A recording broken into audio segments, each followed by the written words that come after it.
Imagine dropping a raw, messy video file into a folder on your desktop. Just a completely unedited file. Yeah, exactly. You take a sip of your coffee, you, you step away for a bit, and when you come back, you're looking at a fully polished MP4. Oh, wow. It's got perfect cuts, it's got timed motion graphics, and you never once had to open a traditional video editing timeline. It sounds a bit like magic, honestly. Yeah. But it's just really good architecture. Welcome to this deep dive. Today we're unpacking a highly specific 5-tool AI video editing workflow. It's governed entirely by Claude Code. Right, and it effectively replaces your standard editor. We're going to explore the exact tool stack, the critical mindset shift you need, a cost breakdown, and the step-by-step pipeline. Because if you approach this system with the wrong mindset, you're just going to end up with an expensive, chaotic mess. Exactly. It's a complete reimagining of the editing process. You have to stop thinking like a mechanic and start thinking like a director. Speed. Right. But before we can manage the crew, we need to understand the individual parts.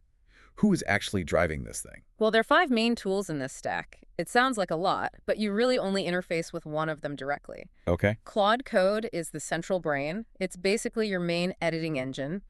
That runs $20 a month for the basic plan or $100 a month for the max plan. So Claude is making all the executive decisions.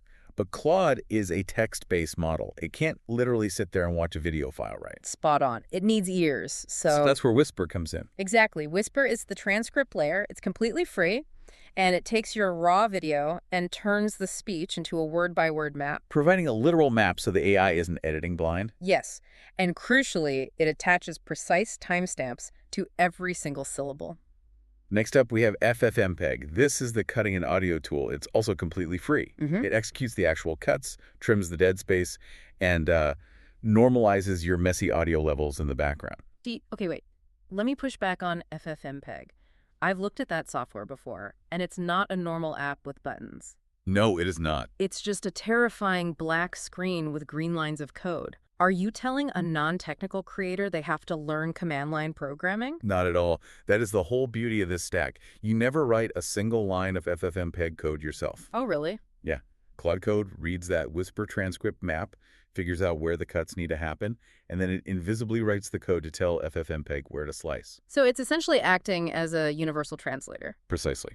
It happens in the blink of an eye. That makes a lot more sense. But an edit isn't just about cutting out pauses. We need visual engagement. We need graphics. Right. For that, we use Hyperframe. It's a free, open-source motion graphics tool. Perfect for animated charts and text pop-ups. Why use an open-source tool for this? Why not just hook into something standard, like After Effects? Because open-source tools play nicely with code agents. Proprietary software is locked down. They want you clicking around inside their walled garden. Hyperframe was actually built from the ground up to be commanded by code. Which makes it integrate incredibly smoothly with Claude. And finally, the 5th tool, the B-roll. Yes. For that, we use Higgsfield. It generates AI B-roll clips. Now, this one is paid per generation, but the real key here is context. Context from Claude. Right. It reads the deep context directly from Claude Code. Think about it. If you say the word cut in your script, most simple AI generators might just spit out a video of a chef slicing an onion. Right. But because Higgsfield have the context, it knows you're talking about video editing. So here's where it gets really interesting. The biggest mistake users make isn't technical. It's their mindset. The temptation is to drop a raw video into the folder and just say, make it cool. Oh, absolutely. That is a recipe for disaster. I was thinking about this. It's like stacking Lego blocks of data. You have to show the AI the picture on the box first. That's a great analogy. You have to show it the pacing, the colors, the vibe. You are the director here. Claude Code is simply your editor. You cannot give vague instructions. You have to provide a highly specific creative brief. You have to tell it, use bold captions, exactly 2 to 4 words per group. Give me gold emphasis color. Exactly. Use quick 5% digital zooms. 2-sec silence. I have a vulnerable admission to make here. Even knowing all of this, I still wrestle with prompt drift myself. Oh, we all do. I get tired at the end of a long day, and I slip right back into giving vague instructions like, just make this punchier, and the result is always terrible. You get prompt fatigue. The best way to fight that is to gather screenshots of videos you actually like, real visual references. So you just feed those images into the prompt? Yes. Show it the exact font you want. Yeah. Show it the caption placement. It completely removes the abstract guesswork. Okay, so let me ask you this to wrap up this segment. Why is the whisper transcript step so mathematically crucial to this whole operation? Well, without a precise transcript map with those exact timestamps, the AI has no reference points. It would just be randomly guessing where cuts should happen. So without a precise transcript map, the AI is just randomly guessing where to cut. Exactly. Beat. Okay, let's pivot. We understand the tool stack, and we know we need a clear director's vision, but my immediate fear is the budget. Running 5 AI programs simultaneously sounds like it's going to bankrupt me. Let's look at the actual damage to your wallet. We really need to compare this to traditional editing costs, because a lot of AI tools look incredibly cheap at first glance, but they're deceptive. They hook you in, and then they nickel and dime you. Right. They charge credits for every tiny action. Trim a clip, pay a credit. Render a text graphic, pay another credit. It's impossible to predict your monthly spend that way. Exactly. But Claude Code operates on your subscription tokens, not credits. Tokens measure the complexity of the thought process. And reading text is cheap. Very cheap. So that $20 or $100 a month covers the heavy lifting. The core editing is practically flat rate. But there is a hidden variable cost here, right? Yes. The trap is Higgsfield AI B-roll. That usually runs around $2 to $7 per video. Which brings up a crucial workflow tip. Do not let Claude Code generate B-roll automatically. Never. If you give it full autonomy, it will just start spending your credits on dozens of clips you might not even use. You have to tell it to find 4 or 5 key moments and then pause. Right. Ask for your approval before spending credits.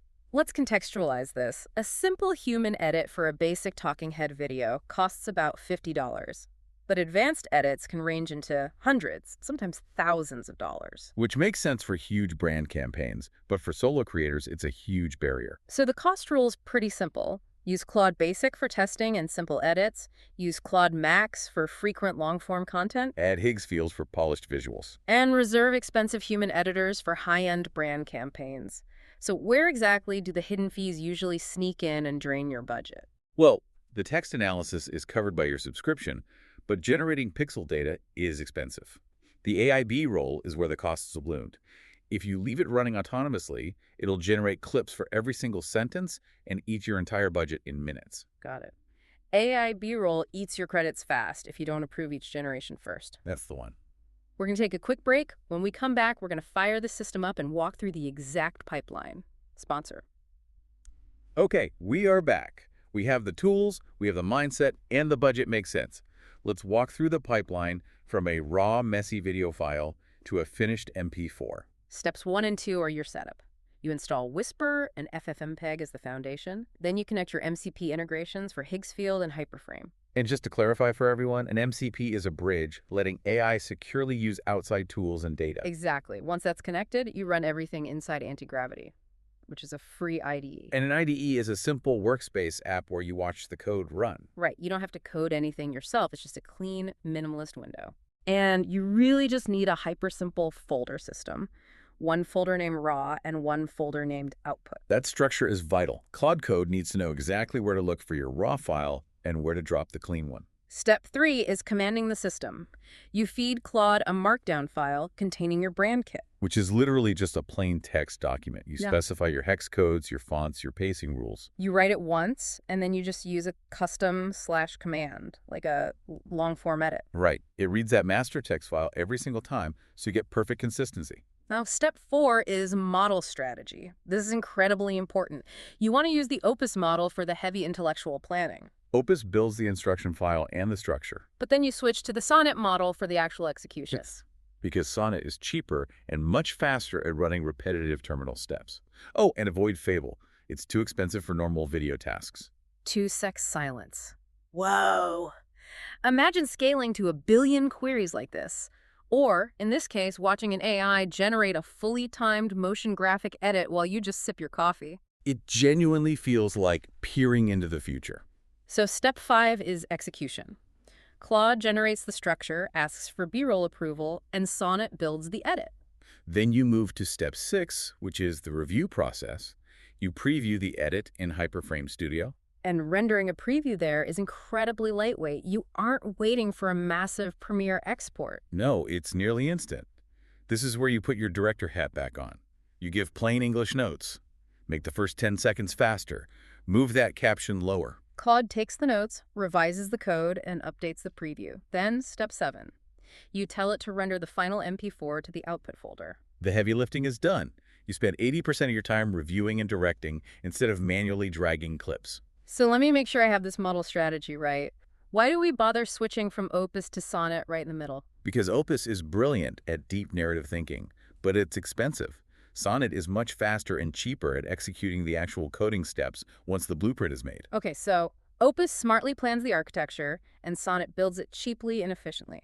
Perfectly said. Beat. Let's recap the big idea here. AI video editing is no longer a one-click magic trick that produces random, messy results. Not if you use a structured, multi-tool workflow. By stepping into the role of a director, you replace tedious labor with low-cost automation. You get your time back. Exactly. 2-sec silence. I want to leave you with one final provocative thought today. The source material mentions eventually using this pipeline to completely automate short-form clips, maybe even script workflows. Total automation. Right, but think about this. If the technical friction of editing drops to zero, does the true value of content creation shift entirely back to the raw, human, unautomatable quality of your original ideas? That is deeply fascinating. If the polish is cheap and easy, then the ideas are all that actually matter. Something to mull over. But for now, take the first step today. Don't worry about the AI tools yet. Go to your desktop, build a clean 2-folder system, name one raw, name the other output, and start collecting screenshots of the exact caption styles you want to emulate. Start building your vision. We'll see you next time. Out to row music.